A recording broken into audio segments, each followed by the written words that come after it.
Today we're at the Minja Telstra exchange, where there's a beehive in this pit. They've clearly opened it recently and found the pit and found the bees. So we will set up a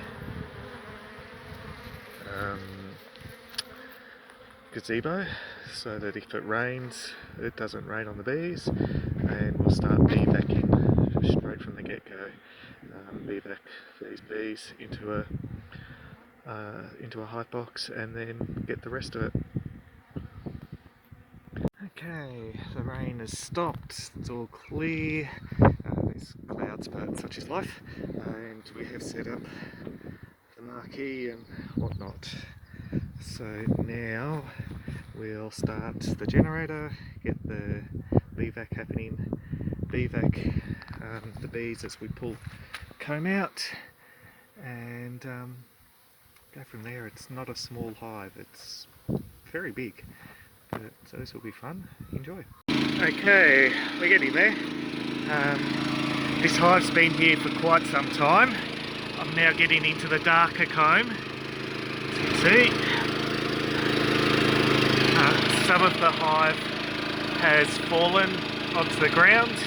I suspect a couple of times this hive's actually been opened by people, realise there's bees, and then they've closed it up again. I wouldn't have wanted to be those people. The most recent one just a couple of days ago that's done that, but it's a strong hive, it bounces back quick. Okay, we're rocking through it still. The sheets are getting bigger and bigger. That's all one sheet there. Lots of bees. There's been a heap of bees so far, and some wasps, but yeah, we're getting through it. We're bee backing each sheet before we cut it out. Okay, we're now getting to some very white sheets, so that's all new comb, which is really surprising. I'm suspecting there's sugar gum over there. I'll go have a look at it after I'm done, but if that was sugar gum, that plantation over there, then that it would explain all the new comb, because it's only recently finished flowering and it produced a heap of nectar, and so hives were growing really quick just prior to winter. So I'll check that out later. Okay, I've finished one full box of honey, and I'm still going, putting more and more resources into the hive.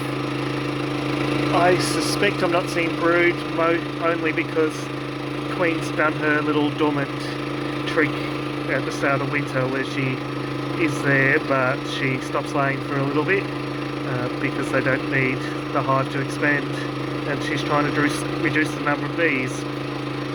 So it's all good. I'm not worried that I haven't seen the Queen or brood yet. There might be brood deeper, but I suspect it's more she's dormant at the moment. So I'll just keep pulling resources out and we'll see where we're at. Okay, we're getting near the end. You can see only a few sheets left and a big cluster of bees there protecting the Queen, keeping her warm and all that. So yeah, we're not too far. This one's actually been a really big job. A lot of hive in here, but all good. Okay, you always know when you've got the Queen when you're bee backing blindly and you can't see what's going on, because you suddenly start getting a mass exodus of the bees in the hive. They're all leaving trying to find the Queen, and they'll cluster up where they can smell her, which is on there and on there, because the air from the bee vac is pumping out the Queen pheromones. So the bees cluster up on those spots, and then you can just vacuum them up and finish the cutout. Okay, we're nearly done. I've packed most of their stuff up.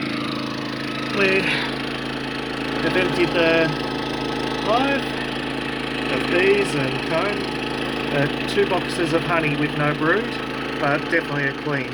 So she's just gone dormant, but that's all good. They've got lots of resources to get through winter, and I've kept some to feed back to them as well. We're just waiting for the last few foragers to return. They're landing over there where the bulk of the bees landed previously, and then once that's done we can pack up and we're done, and then we'll go check out to see if that's sugar gum down there. Okay, I filled the holes with just yellow tape for the moment because the technician's going to put the core fluid lining in. I noticed a bee coming out of here. It was confused, but I thought I'd lift the lid, and there has been a hive in here previously. You can see the remnants of the old comb, but it has been taken out. So obviously an area for lots of bees, given that there's a farmer down the road who stopped by and asked me to pull bees out of his property. And it's all nice and quiet now. There are some wasps floating around. There have been the whole relocation, but I haven't seen any more foragers returning. Bees are in the back, and so is the 2 boxes of honey that will go on top when they get to quarantine. So there we go. There's one struggler.